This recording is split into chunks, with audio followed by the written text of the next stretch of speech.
Hello folks, I'm James Gibson and today I'm going to talk to you about Marxism. Yesterday I did an episode about socialism, and socialism is a theory largely based upon Marxism and Leninism.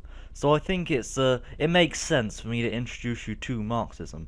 You probably recognize him, there's Karl Marx there. So let's just go over a quick summary of Marxism.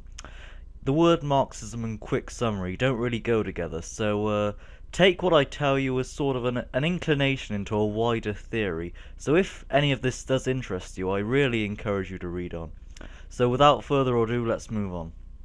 So Karl Marx, as I was saying, he was the founding father of communism.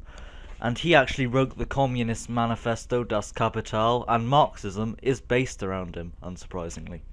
So Das Kapital, this was a critique of political economy, and now he focused on things like how the rich were using things like religion, they were using their involvement in the government, investment, all of these things to suppress the working classes and consolidate the power in their hands.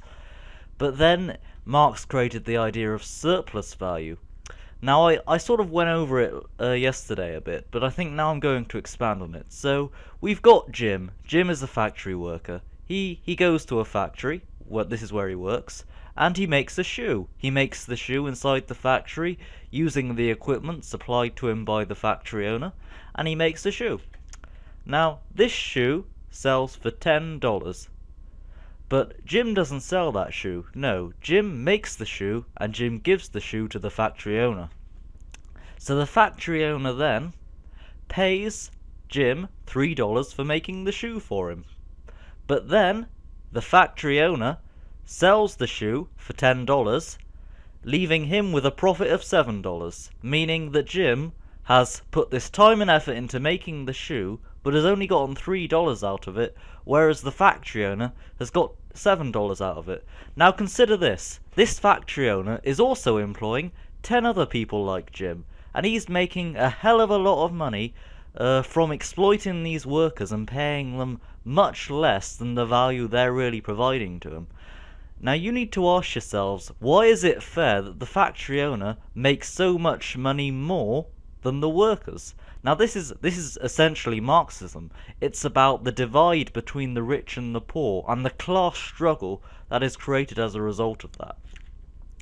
But the Marxist future is another key part of Marxism, because Marxism is two things: a critique of the capitalist system, a critique of the current society and how it's flawed, but then there's also how to build a Marxist society.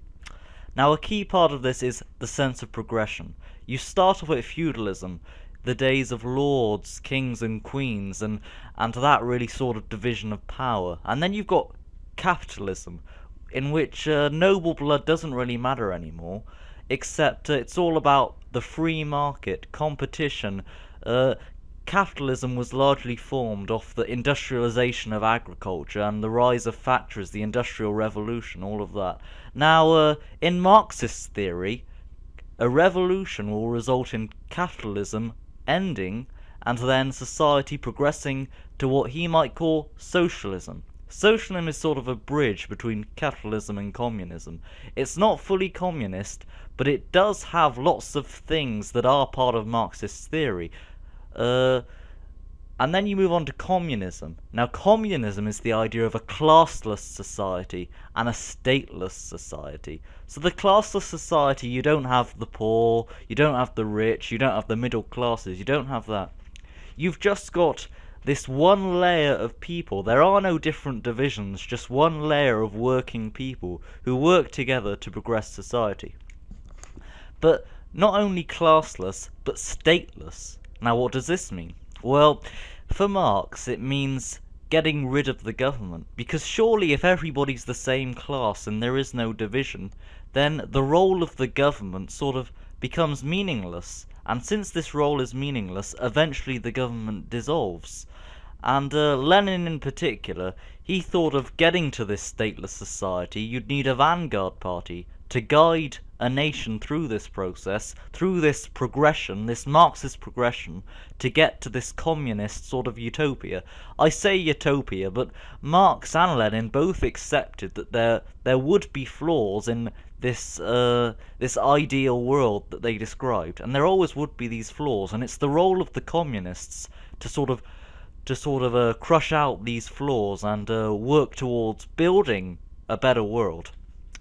Social equality, as mentioned before, it's all about getting rid of the divide.